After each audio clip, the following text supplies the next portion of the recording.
अगला है भाग 5। भाग 5 जो है यह क्या बताता है? तो यह बताता है केंद्र एवं उसके अधिकार क्षेत्र, यानी केंद्र सरकार और उसका जितना अधिकार है उन सभी के बारे में बताता है। यही संघ एवं उसके अधिकार क्षेत्र के बारे में बताता है। आर्टिकल कहां से कहां तक? तो 52 से 151 तक आर्टिकल जो है इसमें शामिल है। कहां से कहां तक? 52 से 151 तक आर्टिकल वहां आपको संघ एवं उसके अधिकार क्षेत्र में शामिल किया गया है। लेकिन अब भैया संघ एवं उसके अधिकार क्षेत्र की बात हो रही है तो ध्यान रखिएगा, अगर आप भाग ठीक से पढ़ लिए तो आपको आर्टिकल रटने की जरूरत नहीं पड़ेगी। अगर भाग ठीक से नहीं पढ़े तो आर्टिकल रट रट के मर जाइएगा, कभी क्लियर नहीं होगा। ठीक है, कैसे? तो समझिए। अब संघ एवं उसके अधिकार क्षेत्र का बात किया है तो संघ के अंदर जितने लोग आते होंगे वो सभी इसी आर्टिकल के अंदर आ गए। अब आप कहिएगा कि सर संघ में कौन कौन आएगा? तो जैसे राष्ट्रपति ना, प्रधानमंत्री,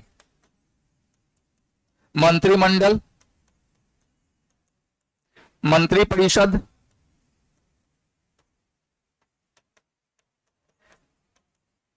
ठीक है। इसके अलावा कौन आ जाएगा? महान्यायवादी, महान्यायवादी। इसके अलावा और कौन आ जाएगा? तो आपको जो है लोकसभा, राज्यसभा, संसद। आप क्या देख रहे हैं? आप देख रहे हैं कि ये सभी जो हैं वो लोग हैं जो केंद्र में रहकर काम करते हैं। तो भैया इन सभी का आर्टिकल इसी के बीच में आएगा। किसके बीच में? 52 से 151 के बीच में। ठीक है, अब इसको भी 5 अलग अलग अध्यायों में विभाजित किया गया है, उसको हम लोग देख लेते हैं। सबसे पहला बोल रहा है कि अध्याय 1 जो है वह कार्यपालिका के बारे में बताता है और कार्यपालिका का वर्णन आर्टिकल 52 से आर्टिकल 78 तक है। कार्यपालिका कौन है? आपके दिमाग में आएगा ना कि कार्यपालिका, भैया बताइए चचा की कार्यपालिका कौन है। तो देखिए गौर से, एक चित्र मैंने आपको पहले भी बताया था, आज भी मैं बता रहा हूं। एक ग्राफ है, इस ग्राफ को समझिए। ये जो बड़ा वाला ग्राफ है इसको विधायिका कहते हैं। विधायिका नहीं समझ में आ रहा हो तो सीधा समझिए कि इसको हम क्या कहते हैं। ये जो है बड़ा वाला ग्राफ, ये समझ लीजिए कि लोकसभा है। क्या है? लोकसभा। ठीक है, और इसके अंदर ये जो आप सुनते होंगे मोदी कैबिनेट, मोदी जी हैं और उसका जो है एक समूह है जो कार्य करती है, तो मोदी कैबिनेट को ही कार्यपालिका कहते हैं।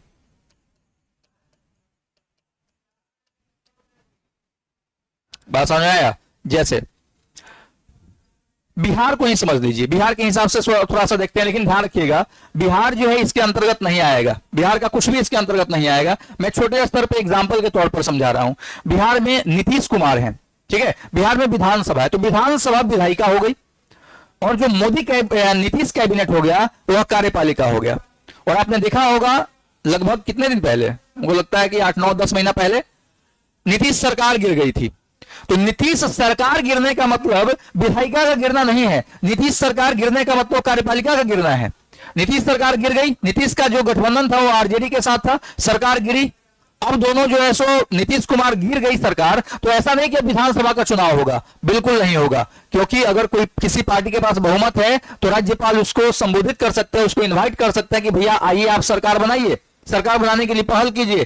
तो जो बहुमत में होगा वह सरकार बनाने के लिए फिर से पहल करेगा, यानी कि विधानसभा वहीं रहेगी। बस क्या हो जाएगा? कार्यपालिका बदल जाएगा। हो सकता है कि मुख्यमंत्री बदल जाए, अपने बिहार में नहीं बदलते, नहीं, आपका जो है मंत्रिमंडल के सदस्य बदल जाए। जैसे इससे पहले जब तेजस्वी यादव के साथ सरकार थी तो उसमें उप मुख्यमंत्री तेजस्वी यादव थे, अभी के टाइम में विजय चौधरी हो गए हैं, नहीं, और एक और कौन है वो पगड़ी वाले चाचा सम्राट चौधरी। ये दोनों आदमी आपको जो है सो क्या है, उप मुख्यमंत्री हैं। तो क्या हो गया? कार्यपालिका के मेंबर बदल जाते हैं। सरकार का मतलब कार्यपालिका, ध्यान रखिएगा, सरकार का मतलब विधायिका नहीं। विधायिका तभी गिरेगी जब किसी के पास बहुमत नहीं होगी, बहुमत पूरा करने का कंडीशन भी नहीं होगा, या फिर कार्यकाल की समय सीमा समाप्त हो गई होगी। जैसे प्रत्येक 5 साल पर विधानसभा का कार्यकाल खत्म होता है, लोकसभा का कार्यकाल खत्म होता है, तो जब यह खत्म होगा तभी विधायिका भंग होगी। बात क्लियर हो रहा है आपको?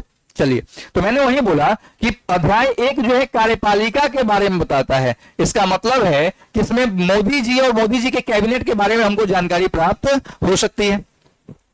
अध्याय 2 जो है यह किसके बारे में बताता है? संसद के बारे में बताता है। ठीक है, यानी कि संसद, लोकसभा, राज्यसभा, इन सब के बारे में हमको जानकारी यहाँ पर प्राप्त हो जाएगी। मंत्रिपरिषद, मंत्रिमंडल, इन सब के बारे में जानकारी हमको यहाँ पर मिलेगी। ये जो कार्यपालिका है इसमें राष्ट्रपति की भी जानकारी मिलेगी। क्यों? क्योंकि राष्ट्रपति कार्यपालिका प्रमुख होते हैं और प्रधानमंत्री कार्यपालिका के वास्तविक प्रमुख होते हैं। ठीक है, अध्याय 3 की बात की जाए तो राष्ट्रपति की विधायी शक्ति, यानी राष्ट्रपति के पास जो विधायी शक्ति है, आर्टिकल 123, सामान्य तौर पे विधायिका का काम क्या है? कानून बनाना। क्या काम है? कानून बनाना। और कार्यपालिका का काम है उस कानून को इंप्लीमेंट करना, लागू करना। तो आपको बोला गया है कि राष्ट्रपति की विधायी शक्ति, यानी कि राष्ट्रपति के पास भी कानून बनाने का अधिकार है। किस आर्टिकल के तहत? 123 के तहत। यानी राष्ट्रपति, आपने सुना होगा कि राष्ट्रपति अध्यादेश द्वारा कानून बना सकते हैं जब आपको बैठक नहीं चल रहा हो। किसका? संसद का, लोकसभा का, राज्यसभा का। ठीक है, सत्र नहीं चल रहा हो तो उस स्थिति में राष्ट्रपति के पास यह अधिकार है कि आर्टिकल 123 का प्रयोग करके वो कानून बना दे। और इसी कानून बनाने के कारण इनको कहा गया कि भैया इनके पास विधायिका शक्ति है और कानून विधायिका बनाती है। क्लियर है? तो विधायिका का काम ये अकेले कर सकते हैं। अगर आपसे पूछा जाए कि सबसे ज्यादा अध्यादेश किसने लागू किया था, किस राष्ट्रपति ने? तो याद रखिएगा, फखरुद्दीन अली अहमद ने। जिस समय भारत में इमरजेंसी की घोषणा हुई थी 1975 में आंतरिक विद्रोह के कारण, उस दौर में आपको जो है राष्ट्रपति कौन थे? तो राष्ट्रपति यही थे। और चूंकि लगभग जो है सो लोकसभा की स्थिति काफी भंग टाइप की थी, डिक्टेटरशिप जो है सो हो गया था इंदिरा गांधी के कारण, तो नतीजा ये हुआ कि वो इंदिरा गांधी जो है इनसे कह के कानून बनवाती रहती थी, तो अध्यादेश द्वारा कानून बनाते रहते थे। अध्यादेश को किसी मंत्रिमंडल की जरूरत नहीं पड़ती है, लेकिन इसमें कंडीशन है कि जब जैसे ही सत्र प्रारंभ होगा, उस सत्र प्रारंभ होने के 6 सप्ताह के भीतर इस राष्ट्रपति द्वारा बनाए गए कानून को उस सत्र का अनुमोदन प्राप्त होना अनिवार्य है। अगर वह सत्र इस कानून को अनुमोदन नहीं देती है तो राष्ट्रपति का कानून अपने आप क्या हो जाएगा? खत्म हो जाएगा। अध्याय 4 कहता है सर्वोच्च न्यायालय के बारे में। भैया भारत में सर्वोच्च न्यायालय है, तो सर्वोच्च न्यायालय जो है वो संघ क्षेत्र के अंतर्गत आता है, लेकिन ध्यान रखिएगा इस पर नियंत्रण जो है केंद्र सरकार का नहीं है। लेकिन चूंकि भारत में एक ही है और कहां है? दिल्ली में है, तो ये संघ क्षेत्र के अंतर्गत इंक्लूड किया गया है। और इसका आर्टिकल जब देखना होगा तो 124 से लेके 137 तक जो आर्टिकल है वह बताता है किसके बारे में? तो सर्वोच्च न्यायालय के बारे में। क्लियर है? कोई दिक्कत तो मुझे लगता है नहीं हो रही होगी आप लोगों को, या हो रही है? कोई दिक्कत नहीं ना है राजा? चलिए, समझ में आ रहा है? अगला है अध्याय 5। अध्याय 5 कहता है कि भारत का नियंत्रक एवं महालेखा परीक्षक, भारत का नियंत्रक एवं महालेखा परीक्षक यानी CAG, CAG, controller and auditor general of India, ये आर्टिकल बताता है 148 से 151। ठीक है, ये कौन है? CAG है कौन? तो भैया CAG वही है जो केंद्र सरकार के आय और व्यय का लेखा जोखा रखता है। इसकी नियुक्ति राष्ट्रपति द्वारा 6 वर्षों के लिए की जाती है। जैसे आप सुनते होंगे, जब तक कोई सरकार है तो वह सरकार किसी प्रकार का घोटाला नहीं कर रही होती है, पता ही नहीं चलता है, लगता है कोई घोटाला नहीं कर रही है। लेकिन सरकार जैसे ही खत्म होती है, नई सरकार आती है, तो नई सरकार के आने के तुरंत कुछ समय बाद यह पता चलने लगता है कि फलाने सरकार ने फलाना घोटाला किया है, ये कंफर्म होने लगता है। ऐसा कैसे हो गया? तो इस कैग के कारण ही, क्योंकि जब सरकार हटती है तो सरकार ने अपने पिछले कार्यकाल के दौरान कितना आय अर्जित किया है, कितना व्यय किया है, कितना बचत हुआ है, कितना कर्जा लदाया है, इस सभी का लेखा जोखा किसको देके जाती है? नियंत्रक एवं महालेखा परीक्षक को देके जाती है। और यह बंदा खर्चा और आमदनी का मुंह मिलाता है।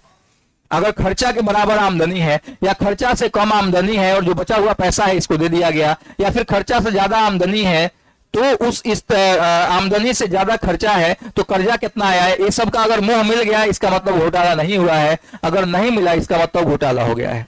एक एग्जाम्पल समझिए, आप सब ऐसा करते होंगे या करते रहे होंगे, हो सकता है कि आप सुधर गए हो।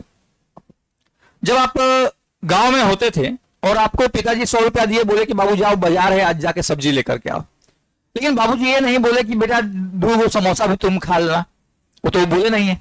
लेकिन जब हम बाजार में गए तो बाजार में जाने के बाद हमको लगा कि यार समोसा खा लेते तो बड़ा अच्छा रहता। अब समोसा खाएंगे कैसे? या तो खा के बाबूजी को कह देंगे, तो हम लोग कह नहीं पाते थे, ऐसा हिम्मत था नहीं, तो क्या होता था? अब हम क्या करना शुरू किए? हम करना शुरू किए घोटाला। कैसा घोटाला? तो देखिए, आप क्या किए कि गोभी आपको जो दे रहा है 20 रुपए किलो, आपने क्या किया कि 2 किलो खरीदा और 4 रुपया यहां पे आपने 22 रुपए के हिसाब से पिताजी को बताया कि भैया पिताजी जो है 44 रुपया का 2 किलो गोभी है। आपने क्या किया, यहां 4 रुपए का बचत कर लिया। नहीं, उसी तरह से आलू आपका जो है 15 रुपए है, आपने जो है पिताजी को 17 रुपया बचाया। इसी प्रकार से आपने बचत कर लिया और आप जो है पूरे रास्ते, समोसा तो खा लिए हैं, अब पूरा रास्ता जो सो दिमाग सही से काम नहीं कर रहा है, पूरा रास्ता चैन से नहीं आ रहे हैं, बस इस मुंह को मिलाने के हिसाब देने के टाइम में गड़बड़ाए नहीं। अब आए बाबूजी के यहां सामान रखे और बाबूजी को हिसाब जो है सो दे दिए, मुंह का पैसा का मुंह मिला दिए।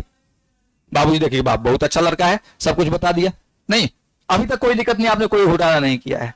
लेकिन बाबूजी अब चूंकि शाम के टाइम में गए कहीं पे बैठने उठने के लिए गए, तो ऐसे ही अब लोग जो साथ में 4-5 आदमी बैठता है तो क्या बातें होती है, साग सब्जी की बात होती है, बाजार का मोल भाव होता है, राजनीति की बातें होती हैं, यही होती है। अब उस दौरान जो है सो एक व्यक्ति ने कहा कि आज तो गोभी जो है सो सस्ता वाला 2 रुपया हो, आज 20 रुपए कोई लोग गोभी मिले तो पूरा बाजार में। आपके बाबूजी देखे कि मेरा बचवा बताया है 22 रुपए गोभी है। नहीं, उन्होंने बताया कि आलू का दाम भी कम हो गया, 15 रुपए हो गया अब 17 रुपए से, आपने बताया था 17 रुपए। नहीं, अब बाबूजी कंफर्म हो गए कि बेटा घोटाला कर दिया है। बात समझ में आया, बात समझ में आया। भारत का नियंत्रक एवं महालेखा परीक्षक कैसे घोटाला का पता लगाता है, कैसे पता चलता है कि फलाना घोटाला हुआ है? क्लियर है? इसी को घोटाला कहते हैं कि जब आमदनी जो है उससे ज्यादा खर्चा हो जाए, आमदनी से कम खर्चा हो, या फिर आमदनी के बराबर खर्चा हो, और खर्चा में आपने बराबर हिसाब तो दे दिया, 100 रुपया पहुंचा दिया, लेकिन पता चला कि आपने जो है गलत हिसाब दिया है, तो उस स्थिति में आप घोटालेबाज माने जाएंगे, आप पर फिर जो है सो कार्रवाई होनी शुरू हो जाएगी। क्लियर है? तो ध्यान रखना है कि भाग 5 जो है ये हमको बताता है संघ एवं उसके अधिकार क्षेत्र के बारे में, और उसके अधिकार क्षेत्र को 5 अलग अलग अध्यायों में बांटा गया है। मैंने शुरू में ही कहा था कि भारत के किसी भी कोने में चल जाइए, किसी भी टीचर से पढ़ लीजिए, अगर भाग इस तरह से पढ़ा दिया, आप एम लक्ष्मीकांत उठा के पढ़ लीजिए, अगर भाग आपको इस तरह से मिल गया तो आप कहिएगा मैं पढ़ाना बंद कर दूंगा। आपको एम लक्ष्मीकांत जब पढ़िएगा तो उसमें एक भाग यहां है, दूसरा भाग वहां है, अध्याय यहां है, अध्याय, आप खुद से मर जाइएगा। कहीं जाने की जरूरत नहीं है भैया। मेरा जो सिलेबस है वह आपको पॉलिटी का M Laxmikanth, NCERT, DD Basu, इन सभी को एक साथ कॉपी किया गया है। साथ में मेरी अपनी भी थॉट्स थिंकिंग है, कैसे हम इसको अरेंज कर सके, वो हमने खुद से किया है। क्लियर है? चलिए देखिए।